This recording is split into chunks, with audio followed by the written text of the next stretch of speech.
ನಮಸ್ಕಾರ. ಇತ್ತೀಚಿನ ದಿನಗಳಲ್ಲಿ ಯುವಕರಲ್ಲಿ ಈ ಹೊಟ್ಟೆ ಬಿಡೋದಾಗಿರ್ಬೋದು, ಇನ್ನಿತರ ಮೊಳಕಾಲು ಸಮಸ್ಯೆ ಆಗಿರ್ಬೋದು, ಅಥವಾ ಮಲ ವಿಸರ್ಜನೆ ಸರಿಯಾದ ರೀತಿಯಿಂದ ಆಗದೇ ಇರೋದು ಭಾಳಷ್ಟು ಸಾಮಾನ್ಯವಾಗಿಬಿಟ್ಟಿದೆ. ನೋಡಿ, ಈ ಈ ಮಲ ವಿಸರ್ಜನೆ ಏನಾದರೂ ಸರಿಯಾದ ರೀತಿಯಿಂದ ಆಗಲಿಲ್ಲ ಅಂತ ಅಂದ್ಕೊಳ್ಳಿ, ಮುಂಬರೋ ದಿನಗಳಲ್ಲಿ ನಿಮ್ಮ ಹತ್ರ ಈ ಬೋನ್ ಸಮಸ್ಯೆ ಏನಿರುತ್ತಲ್ಲ, ಅದು ಖಂಡಿತವಾಗಿ ಎಲ್ಲ ರೀತಿಯಾದಂಥ ಬೋನ್ ಸಮಸ್ಯೆಗಳು ಬರ್ತವೆ. ಮತ್ತು ರಕ್ತ ಸಂಬಂಧಿಸಿದ ಕಾಯಿಲೆಗಳು ಕೂಡ ಬರ್ತಿರ್ತಾವೆ. ಯಾಕೆಂದರೆ ಸಂಪೂರ್ಣವಾಗಿ ರಕ್ತ ಕೆಟ್ಟೋಗಿರುತ್ತೆ. ಯಾವಾಗ ಅಂದರೆ ಮಲಬದ್ಧತೆ, ಮೋಷನ್ ಸರಿಯಾದ ರೀತಿಯಿಂದ ಆಗಲಿಲ್ಲ ಅಂತಂದರೆ. ಇದಕ್ಕೆ ಕಾರಣ ಏನಪ್ಪ ಅಂದರೆ, ಈ ದಿನ ಯುವಕರು ಸೂರ್ಯೋದಯಕ್ಕಿಂತ ಮುಂಚಿತವಾಗಿ ಏಳದೇ ಇರೋದು. 8 ಗಂಟೆಗೆ, 9 ಗಂಟೆಗೆ, 10 ಗಂಟೆಗೆ ಹೇಳೋರು ಕೂಡ ಇದ್ದಾರೆ.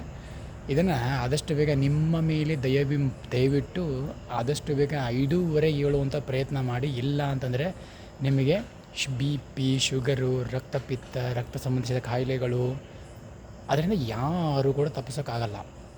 ಅದನ್ನು ನೀವು ಈಸಿಯಾಗಿ ಸ್ವೀಕಾರ ಮಾಡಲೇಬೇಕಾಗುತ್ತೆ. ಅದಕ್ಕೆ ಮುಂಬರುವ ದಿನಗಳ ಸಮಸ್ಯೆ ಬರಬಾರ್ದು ಅಂತಂದರೆ ನೀವು ಇಂದಿನಿಂದಲೇ ಪ್ರಾರಂಭ ಮಾಡಿ.